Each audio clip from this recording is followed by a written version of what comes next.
안녕하세요. 마음으로 청지사 유중원입니다. 이번 시간은 세대별 별칭에 대해서 좀 알아보도록 할게요. 특별히 MZ세대, 요즘 굉장히 많이 나오는 이야기인데 MZ세대에 대해서 알아볼 건데요. 같이 한번 살펴보도록 하겠습니다. 목차입니다. 시대별로 나타난 별칭을 먼저 좀 살펴보고요. 그 중에서 밀레니얼 세대와 G세대를 자세히 살펴보고요. 그 두 개가 합쳐진 MZ세대의 특징에 대해서 살펴보도록 할게요. 그리고 코로나 전과 후에 대해서 구분하는 내용, 그리고 마지막으로 앱 제너레이션 세대에 대해서 같이 한번 살펴보도록 하겠습니다. 세대별 인구 및 특징입니다. 첫 번째로 산업화 세대인데요. 1940년부터 1954년까지 약 590만 명 정도의 인구가 있었다고 하는데요. 유년기 시기에 해방 및 정부 수립을 목격한 세대라고 합니다. 한국전쟁을 직간접적으로 경험하고 그 다음에 3.15, 4.19 혁명을 경험했고요. 5.16 군사정변 그리고 새마을 운동 등을 경험한 세대이기도 합니다. 두 번째로 베이비 부머 세대입니다. 1955년부터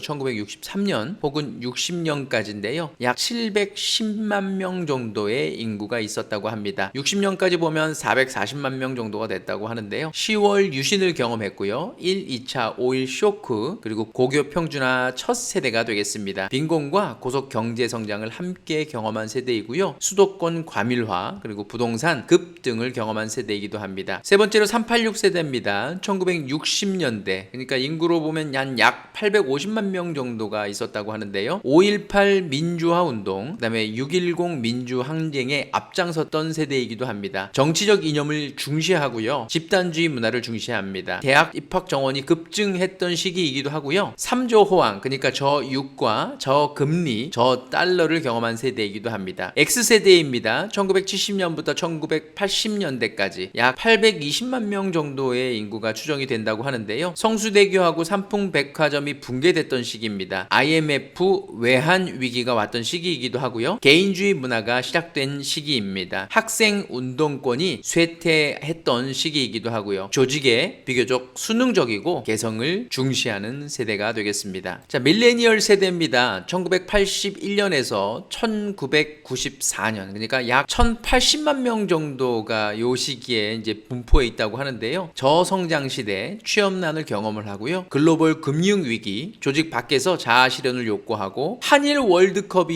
이루어졌던 시기입니다. 소셜 미디어 등 디지털 문화에 익숙한 세대가 되겠습니다. 그래서 디지털 네이티브 세대라고 이야기하기도 합니다. 다음은 C세대입니다. 1978년 이후에 출생한 사람들인데요. PC 통신, 만화, 음악, 춤, 텔레비전, 스포츠, 게임 등 자기가 좋아하는 것에 몰입해 살아가는 세대가 되겠습니다. G세대입니다. 1986년에서 1988년 전후의 세대인데요. 글로벌 마인드와 외국어 구사 능력으로 무장하고 자란 글로벌 세대가 되겠습니다. Y세대입니다. Y세대는 1990년대 초반 출생한 세대가 되겠는데요. 전후 베이비 부머 세대가 낳은 2세대들로 컴퓨터를 자유자재로 다루는 세대가 되겠습니다. N세대, 베이비붐 에코 세대입니다. 1977년부터 1997년 사이에 태어난 사람들인데요. 본격적인 인터넷 세대, 디지털 기술과 함께 성장, 그리고 디지털에 익숙한 세대를 이야기를 합니다. G세대입니다. 1990년에서 2010년 사이에 태어난 사람들인데 약 600만 명 정도가 된다고 합니다. 태어날 때부터 디지털 기기를 사용한 디지털 네이티브, 그리고 유튜브 세대, 세월호 참사, 촛불혁명, 해일조선 같은 세대 안에서 인구 감소폭이 큰 세대를 이야기를 합니다. 자, 이 중에서 특히 밀레니얼 세대를 한번 살펴보도록 하겠습니다. 1980년대 초에서 2000년대 초 사이에 태어난 세대로 새로운 천년, 그러니까 밀레니엄이 시작된 이후 성인이 되었다는 점에서 밀레니얼 세대라고 불리게 되는데요. 1990년대 후반부터 빠르게 보급된 인터넷과 휴대전화 때문에 네트워크 친밀도가 높아서 N세대라고 부르기도 했습니다. 2007년 글로벌 금융 위기 이후에 청년 실업이 급증한 가운데 사회생활을 시작한 세대로 모바일 기기를 이용한 소통에 익숙한 사람들입니다. 소비 측면에서 트렌드에 민감하면서도 브랜드보다 합리적인 가격을 중시하는 편이며 내 집 마련 등 소유에 대한 개념은 약한 편이고 효율성과 가치를 중시합니다. 틀에박힌 일보다 가치 있는 일에 돈을 벌고 싶어하는 경향이 있습니다. 집에서 전반적인 경제 활동을 하는 홈코노미, 그러니까 홈 플러스 이코노미가 되겠는데요. 이 시장이 확대되면서 놀이하는 인간이라는 뜻의 호모 루덴스에서 파생된 홈 루덴스가 등장한 바 밀레니얼 세대 10명 중에 7명은 집에서 모든 것을 즐기는 홈 루덴스족이 되겠습니다. G세대입니다. 1995년 이후 태어난 세대를 어렸을 때부터 인터넷과 디지털 기기를 이용하여 자란 1996년부터 2010년 사이에 태어난 이들을 일컫는 말이 되겠는데요. X세대, N세대, Y세대가 아날로그와 디지털을 함께 경험을 한 반면에 G세대는 태어날 때부터 디지털만 보고 자란 디지털 원주민 세대가 되겠습니다. 20세기에 태어난 마지막 세대가 포함되어 있어 알파벳 마지막 문자인 G가 붙었습니다. 2000년 이후 태어난 세대인데 1990년이나 1995년 이후 태어난 세대를 포함시키는 나라도 있습니다. 다시 한번 이야기하지만 디지털 네이티브라고 불리게 됩니다. TV, 휴대전화, 랩탑, 데스크탑, 태블릿 등 하루에 최소 5가지 이상의 디지털 기기를 오가며 멀티태스킹을 하는 게 G세대의 특징이기도 합니다. 공부도 놀이도 인터넷 없이는 불가능하며 온 오프라인 융합 소비 시장을 주도하고 YOLO, 인생은 한 번뿐이야, You only live once, 그리고 소확행, 소소하지만 확실한 행복을 강조하고 공정성과 정의에 집착하는 세대이기도 합니다. MG세대, 밀레니얼 세대와 G세대를 통칭하는 말인데요. 디지털 환경에 익숙하고 최신 트렌드와 남과 다른 이색적 경험을 추구하는 특징을 보입니다. 우리나라 인구 통계에서 보면 출생 연도별로 넓게 분포되어 있는 세대이며 소비 트렌드 관점에서도 다양하게 고려하는 세대이기도 합니다. 통계청 인구조사 총조사가 2019년에 따르면 총 인구 중 MG세대, 그러니까 15세에서